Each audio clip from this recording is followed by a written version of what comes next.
안녕하세요. 50대의 아들 하나 딸 하나 키우고 있는 아줌마입니다. 남편 없이 아이들 혼자 키운 지 어니 10년이 다 되어갑니다.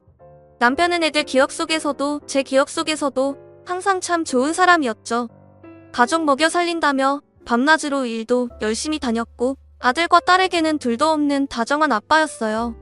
자기보다 남을 먼저 위하는 남편의 성격 탓이었을까요? 남편은 병원에서 간경화 진단을 받게 되었습니다. 결혼 후 건강검진 결과 간이 좋지 않다는 소리를 듣긴 했지만 이렇게 빨리 진행됐을 줄은 전혀 몰랐죠. 그 소식에 저와 아이들은 눈물을 흘렸고 남편은 오히려 저희에게 미안하다고 했습니다. 이렇게 착한 사람을 빨리 데려가려 하다니 하늘도 참 무심하게 느껴지더군요. 꾸준히 병원에서 치료를 받으며 나아질 수 있으면 좋겠지만 저희 남편에게 남은 방법은 간 이식뿐이었습니다. 가족들 중에서도 간을 이식해 줄 수 있는 사람이 없었고 기증자도 찾기 힘들었죠. 결국 저희는 남편의 죽음을 받아들일 수밖에 없었습니다. 40살이라는 젊은 나이에 남편은 결국 하늘로 갔죠. 당시 제 나이는 35살이었고 이제 막 초등학교에 들어간 아들과 유치원 다니는 딸아이를 혼자 키워야만 했습니다. 처음에는 모든 게 막막했지만 나 말고는 이 아이들을 책임져 줄 사람이 아무도 없다는 생각에 저는 이를 꽉 깨물었죠. 일단 남편의 퇴직금 그리고 사망보험금을 받아 병원비를 정산하고 나니 남은 돈이 많지 않더라고요. 그래서 동생과 상의한 결과 동생네 동네로 이사해서 새 출발을 하기로 결정했습니다. 그리고 불행 중 다행인지 제 손맛이 남달라서 제가 만든 음식을 먹어본 사람들마다 장사해도 되겠다는 소리를 자주 들었거든요. 그래서 저는 고심 끝에 작은 가게를 얻어 떡볶이집을 해보기로 했죠. 일단 살던 집을 정리하고 남은 돈과 보증금을 합쳐서 작은 가게를 구했습니다. 집을 따로 얻을 돈은 부족해서 가게에 딸려있는 작은 방에서 세 식구가 살아가야 했죠. 대강 필요한 짐을 제외하고 버릴 건 버리고 차마 버리지 못하고 남은 물건들은 동생 집에 당분간 보관해달라고 부탁했습니다. 가게 이름은 아들인 재훈이와 딸인 효민이의 이름을 따고 손님들에 대한 감사한 마음을 담아서 재민이네 감사 떡볶이라고 지었고요. 가게를 오픈하자 그래도 손님이 제법 오더라고요. 역시나 떡볶이는 대한민국 사람이라면 남녀노소 누구라도 좋아하니까요. 월세가 비싸고 사람들 유동 인구가 많은 중심 상가는 아니지만 삼거리 신호등 앞이다 보니 눈에 잘 띄었습니다. 가게를 보러 왔을 때는 유동 인구가 적었지만 이곳에 떡볶이 가게가 생겼다는 걸 알고는 사람들이 많이들 찾아주셨습니다. 그렇게 하루하루 장사가 잘 되면서 다행히 먹고 사는데 큰 지장이 없을 정도가 되었습니다. 서울 도심지는 세상이 빨리빨리 변하는 느낌인데 제가 이사온 이곳은 상대적으로 빠르게 변하지는 않더라고요. 그 덕분에 한결같이 이곳에서 장사를 하며 아이들을 키울 수 있었습니다. 그리고 큰 회사 회계부서에서 일하는 제부 덕에 장사하면서 들어오고 나가는 돈을 정리해 차곡차곡 모을 수 있었어요. 많이 남은 달에는 500만 원씩 수익이 나기도 했죠. 제 생각보다 찾아주시는 분들이 많아서 떡볶이 가게와 살림집을 빠르게 분리할 수 있었어요. 손님들이 저희 가게 떡볶이를 찾는 건 맛도 맛이었겠지만 제 성실함이 빛을 발했다고 생각합니다. 가게가 좀 잘 된다고 해서 더 넓은 가게로 이사갈 생각하지도 않았고 늘 여는 시간과 닫는 시간을 칼같이 지켰어요. 눈이 오나 비가 오나 연중무죄로 떡볶이집을 영업했죠. 그 덕분에 손님들은 좋아했지만 저희 아이들은 많이 속상했을 거예요. 엄마 손잡고 어린이날이나 생일 때 소풍이나 놀이동산 그 흔한 외식도 제대로 못했으니까요. 제가 미안하다고 할 때면 투정도 부릴만 한데 일하는 엄마가 되려 힘들 거라며 고맙다고 힘내라고 응원해주는 아이들이었죠. 정말 큰 말썽 부리지 않고 사춘기도 남들에 비해 무난하게 지나간 애들이 얼마나 대견한 줄 몰라요. 그렇게 자식들의 열렬한 지지 덕분에 전 20년간 매일같이 이른 아침에 문을 열고 저녁 늦게 문을 닫을 수 있었어요. 집에 들어가서 제 생활을 가질 수 있었으면 좋겠지만 아무래도 혼자 일하다 보니 누워있는 시간도 아깝더라고요. 다음날 쓸 재료 손질해 놓고 잠깐 눈 붙이는 시기였죠. 종종 바쁜 날에는 애들이 도와주거나 가까이 사는 동생이 나와서 도와준 덕분에 잘 버텨냈네요. 대부분 아침에 나와 준비하고 있으면 동생이 와서 자연스럽게 자기 할 일을 찾아서 해줘요. 떡을 잘라준다든지 쓰기 좋게 배분해 놓는다든지 하며 언니 힘들다고 밑작업을 도와주고 집에 갔다가 점심시간이 되면 점심 식사를 팔아야 하니 동생이 한 번 더 도와주러 옵니다. 혼자 하기 벅찰 거라면서요. 떡볶이 외에도 간단하게 식사류도 팔다 보니 혼자 음식하고 계산하고 하면 정말 정신이 없거든요. 제 사정 알고 두 팔 걷어붙이고 도와주는 동생도 고맙고 점심시간마다 맛있다고 찾아와 주시는 손님들도 감사하네요. 하루 종일 북적이는 저희 가게의 손님 유형은 보통 이렇습니다. 오전에는 아기 엄마들이 와서 간식 겸 떡볶이를 먹으며 수다를 떨고 점심시간에는 택시 운전 기사님들이 오셔서 점심 식사를 하시고 오후엔 학교를 마친 초, 중, 고 학생들이 와서 떡볶이를 먹고 마지막에 저녁에는 퇴근 후 들려주시는 직장인들까지 아침부터 저녁까지 손님이 가득가득합니다. 이렇게 떡볶이를 사랑해주는 동네 단골 손님들 덕분에 행복하게 살아올 수 있었습니다. 그리고 요즘 들어 유치원생 손님들이 지나가다 컵 떡볶이를 한 번씩 사가는 걸 보고 너무 맵지 않을까 하는 걱정에 어린아이들도 마음껏 먹을 수 있는 떡볶이를 따로 만들어 놓기도 했죠. 아이들이 맛있다고 제잘거리는 모습이 어찌나 귀엽던지 우리 애들 어렸을 때가 떠오르기도 했지만 아이들이 빨리 결혼해서 손주를 먹이고 싶다는 생각도 들더군요. 그냥 단순히 아이가 예뻐서 한 행동이었는데 어린아이도 먹을 수 있는 떡볶이라고 소문이 났는지 아이 엄마 손님들이 유독 많이 늘었어요. 그렇게 단골 손님들도 많아지고 입소문이 널리 퍼졌는지 동호회나 회사, 교회, 학원 등 여러 곳에서 대량 주문도 많이 들어오네요. 한번 단체 주문이 들어오기 시작하니까 일주일에 두세 번은 단체 주문이 들어오더라고요. 이날도 회사에서 단체 주문이 있었죠.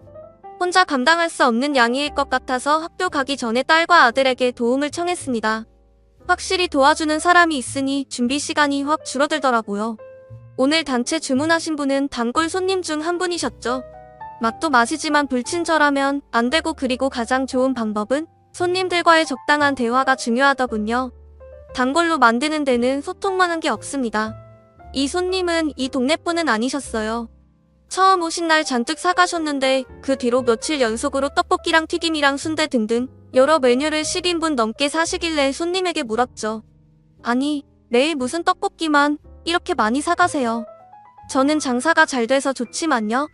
제가 하나 꽂히면 질릴 때까지 먹는 편이라서요. 주문하신 음식을 준비해드리며 몇 마디 더 이야기를 나눴는데 저희 가게에서 차로 15분 거리 떨어진 곳에 있는 회사 사장님이라고 말하시더군요. 회사 직원이 한 번 떡볶이를 포장해서 간 적이 있는데 그 이후로 저희 집 떡볶이 맛에 꽂혀서 찾아오셨다고 했습니다. 본인도 본인이지만 회사 직원들도 무척 좋아한다며 한 번 오실 때마다 많이 사가셨고 그만큼 저도 아낌없이 서비스를 해드렸죠. 그리고 그 손님과 대화를 하는 것이 무척 즐거웠어요. 대화도 편하고 공통점도 있었으니까요. 그 손님도 저처럼 남편을 먼저 떠나보내고 사업을 하게 되었다 하시더군요.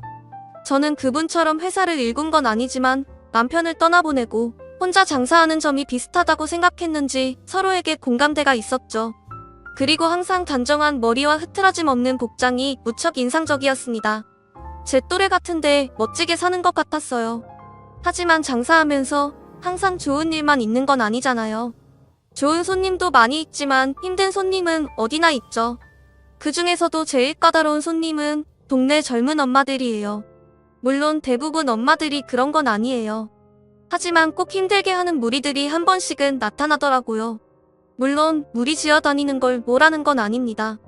그런데 왜 그런지 4~5명끼리 와서 떡볶이 1인분에 어묵 1인분 시키고 두세 시간을 앉아서 이야기하고 가곤 하죠. 사람이 없을 때는 그렇게 있어도 괜찮은데 문제는 사람이 많을 때입니다. 그 손님들이 다 먹고도 몇 시간 동안 자리를 차지하는 바람에 손님을 못 받는 경우도 많거든요. 다른 손님들이 줄을 서서 기다리고 자리가 없다는 이야기를 큰 소리로 말해도 들은 척도 안 해서 결국 제가 직접 부탁을 드렸습니다. 저 다 드셨으면 자리 좀 비워주실 수 있나요? 밖에서 다른 손님들이 기다리는데 자리가 없어서요. 라고 말하니 그중 아이 엄마 하나가 얼굴이 시뻘개져서 말하더라고요. 우리도 손님이에요. 떡볶이랑 어묵 먹었잖아요. 우리가 나가기 전에 나가라고 하면 안 되죠. 이미 다 드셨잖아요. 아까부터 밖에서 기다리는 손님도 계시는데 다 드셨으면 자리 좀 비켜주세요. 더 시키면 되는 거죠? 저희 오뎅 2개 주세요. 드시고 싶지 않은데 일부러 시킬 필요는 없고요. 다 드신 지 이미 오래된 것 같아서 다른 손님께 자리를 양보해달라고 하는 거예요. 기다리는 분이 안 계시면 더 앉아 계셔도 뭐라고 안 합니다. 그 테이블 손님들은 계속 안 나가겠다고 고집을 부렸고 저는 다시 한번 부탁을 했습니다. 사람이 없을 때는 괜찮은데 오늘 같은 경우는 양해 좀 해달라고 하면서 말이죠. 하지만 나가달라는 말이 기분이 나빴는지 함께 있던 다른 엄마들까지 한마디씩 거들며 안 나가겠다고 항의하더군요. 아줌마가 뭔데 우리한테 나가라 말아요. 동네 장사 이런 식으로 하시면 안 되지. 맞아요. 우리가 여기를 얼마나 자주 오는데 떡볶이집에서 2시간 전에 떡볶이를 다 먹고도 안 나가겠다고 고래고래 소리를 지르는데 기청이 나가는 줄 알았습니다. 뭐라 달래도 고집을 비우며 계속 쏘아붙이니 괜히 건드렸나 후회하고 있는데 옆에서 떡볶이를 먹던 학생이 혼자 말인 척 큰 소리로 말하더군요. 아우 시끄러워. 다 먹었으면 좀 나가지. 이 아줌마들 애들 하원버스 올 때까지 여기 줍 때릴 생각인가 보네. 이 학생들뿐만 아니라 다른 손님들도 이쪽을 보며 불편해하더라고요.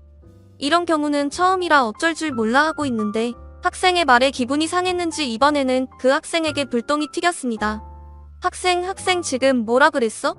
우리가 여기에 있어서 학생이 뭐 피해본 거라도 있어? 지금 아줌마들 시끄럽게 굴어서 제대로 못 먹겠다고요. 뭐? 이 학생 말하는 것 좀 봐. 부모가 어떻게 가르쳤으면 어른 공경도 할 줄 모르고 와 아줌마 자식 어떻게 틀도이네요.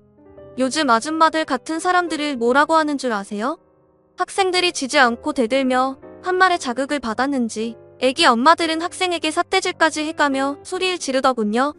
고작 6테이블이 있는 작은 가게가 순식간에 난장판이 되어버리고 전 애기 엄마들과 학생들 사이에서 어떻게든 진정시키려고 했죠. 그때 아주 큰 소리가 났습니다. 순식간에 가게 안에 있던 사람들의 시선은 그쪽으로 쏠렸고 시선을 집중시킨 사람은 단골 손님인 여 사장님이었습니다. 식당에서 취식행위가 끝나면 자리를 비워주는 건 당연한 것 같은데 그런 상식을 모르시는 건가요? 아니면 알면서도 이러시는 건가요? 당신이 뭔데 끼어들어요? 나 여기 단골 손님인데 올 때마다 빈 접시 놓고 앉아있는 걸 많이 봐서요. 아줌마보다 우리가 더 자주 오는 단골이거든요? 참견 말고 조용히 떡볶이나 드시죠. 단골. 자주 오는 사람이 엄청난 단골이라 오해하시는 것 같은데 일주일에 3번 와서 10인분 이상씩 사가는 사람이랑 4명이서 와서 떡볶이 1인분 시켜놓고 3시간 동안 앉아있는 사람 중 누가 더 좋은 단골인지 따져볼까요? 참나, 지금 돈 많이 쓰는 손님이라고 갑질하는 거예요? 갑질은 지금 아줌마들이 하는 거죠. 5,000원어치 시켜놓고 3시간 동안 앉아있으면서 다른 손님이 와도 자리 안 비켜주고 어묵 국물 리필하며 버티고 있는 당신들이 하고 있는 게 갑질 아닌가요? 오, 다 맞는 말씀. 팩폭 죽인다. 단골 사장님과 아이 엄마들의 신경전이 이어졌지만 사장님이 전국을 콕콕 찌르자 별말을 못하더군요. 잠시 정적이 흐를 때 아까 싸웠던 학생들이 박수를 치면서 사장님의 말솜씨에 감탄하면서 웃었고 결국 애기 엄마들은 5,000원을 딱 소리가 나게 내려놓으며 말하더라고요. 우리 여기 다시 안 올 거예요. 아줌마 후회할 줄 알아요. 우리가 얼마나 마당발인데 이 동네 소문 다 내서 망하게 해줄게요. 소리치고는 나갔습니다. 상황은 일단락 됐지만 가게 꼴이 말이 아니었어요. 일단 취식하고 계시는 손님분들이 있으니 서둘러서 치웠고 전 단골 사장님에게 감사 인사를 했죠. 그러자 그분이 되려 저에게 사과를 하시더군요. 소란스럽게 해서 미안합니다. 아니에요. 오히려 쫓아내 주셔서 감사하죠. 이런 상황을 제대로 정리 못한 제 잘못이에요. 이런 일에 휘말리게 해서 되려 죄송하네요. 저런 사람들 그냥 안 받는 게 이득일 거예요. 갚지 않은 사람들은 손님으로 생각하지 마세요. 하며 오히려 절 위로해 주기까지 했죠. 단골이었던 학생들도 그 사장님에게 말하더군요. 아줌마 진짜 멋있어요. 그래? 아줌마 멋있었어? 라고 멋쩍게 웃어 보이더니 제가 수습해야 하는 일인데도 본인이 소란스럽게 해서 미안하다며 매장 안에 계신 손님들 음식값과 또 떡볶이와 이것저것 해서 15인분을 포장한 값을 지불하겠다고 하셨습니다. 아이고 사장님, 이러지 마세요. 제가 드려야죠. 도와주셨는데. 아니에요. 소라는 제가 피웠는 거려. 이렇게 안 하면 죄송해서 못 잘 것 같아요. 하며 끝까지 10만원을 내려놓고 도망치듯 나가시더군요. 그날 이후로 전 그 단골 사장님과 더 친해졌습니다. 그러다 보니 서로 살아온 이야기까지 주고받게 되었죠.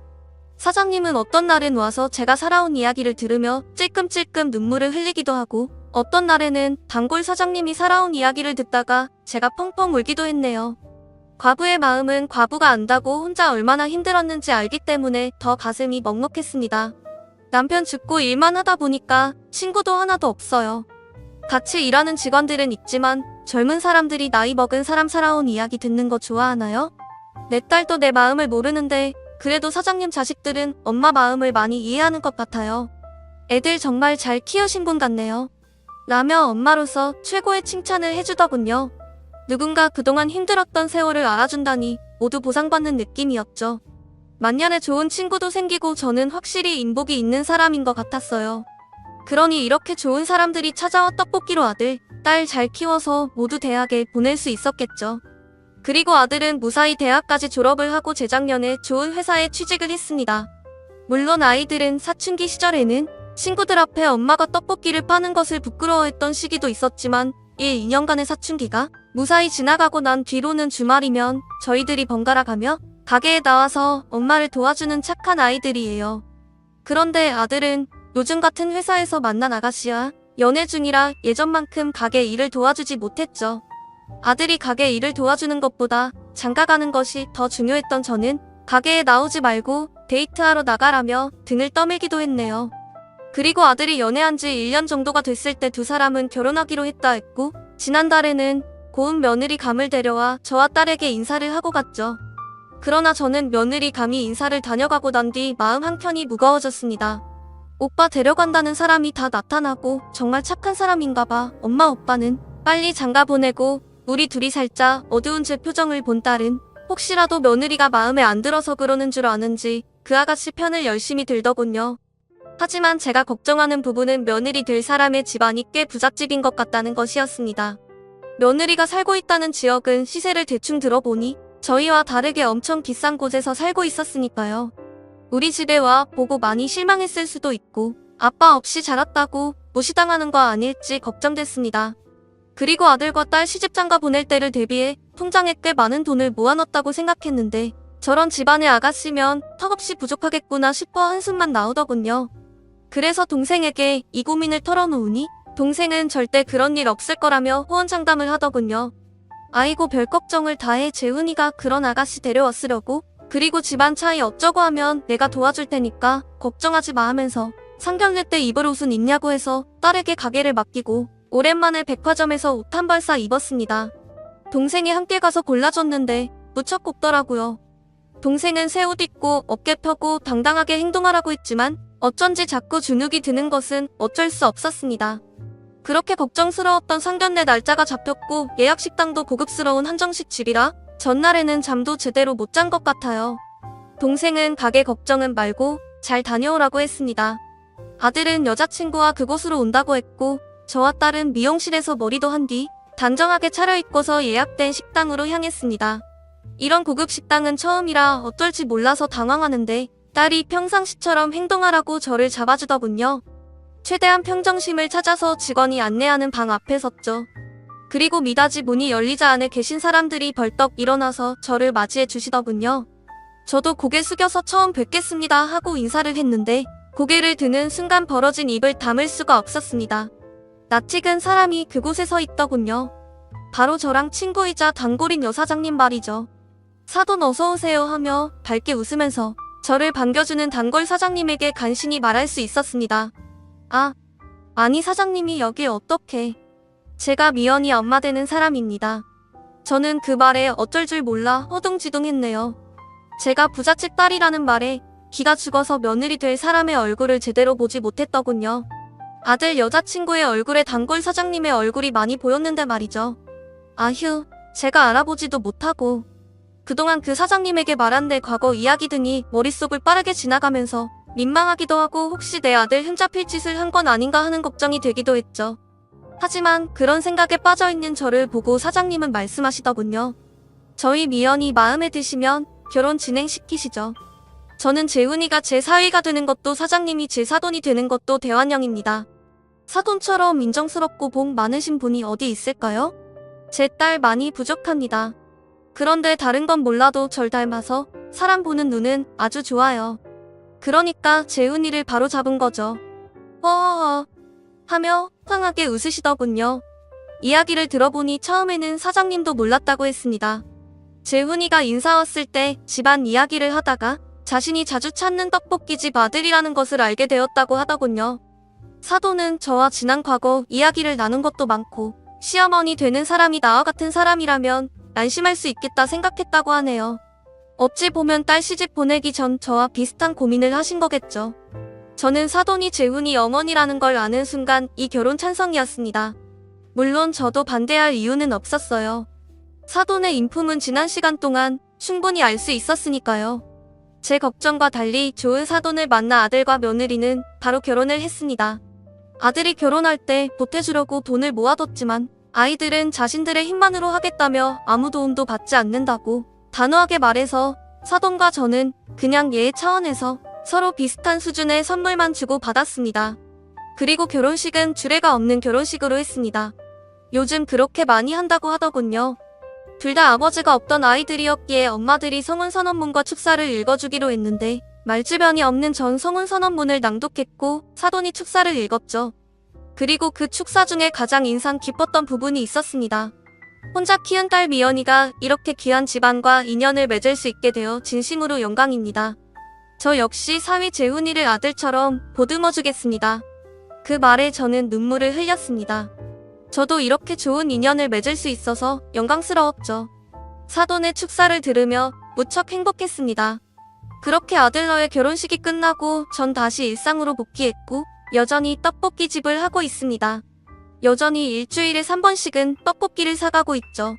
어떤 날은 그렇게 자주 먹으면 물리지 않느냐고 물었더니 사돈의 회사에는 총 8개의 부서가 있는데 번갈아 가며 부서별로 한 번씩 간식으로 떡볶이를 쏘는 거라고 말하더군요.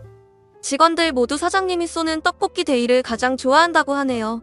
그래서 내가 굳이 차 타고 15분 거리에 있는 사돈 댁까지 오가는 거잖아요. 참 고마웠습니다. 그래서 저도 보답하는 의미로 서비스를 팍팍 주었죠.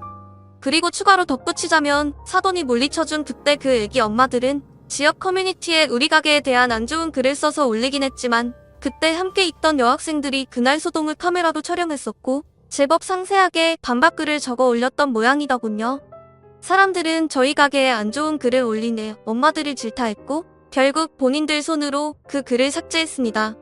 그 여학생들에게 너무 고마워서 떡볶이랑 오뎅 등을 공짜로 먹을 수 있게 해줬고 저희 가게에 올 때마다 서비스를 팍팍 줬습니다. 여러분들이 보시기에도 저는 정말 인복이 많은 사람인 것 같죠? 언제까지 떡볶이집을 할 수 있을지 모르겠지만 할 수 있는 그날까지 저는 이 자리에서 감사하는 마음으로 떡볶이를 만들고 있을 겁니다. 지금까지 제 사연을 들어주셔서 감사합니다.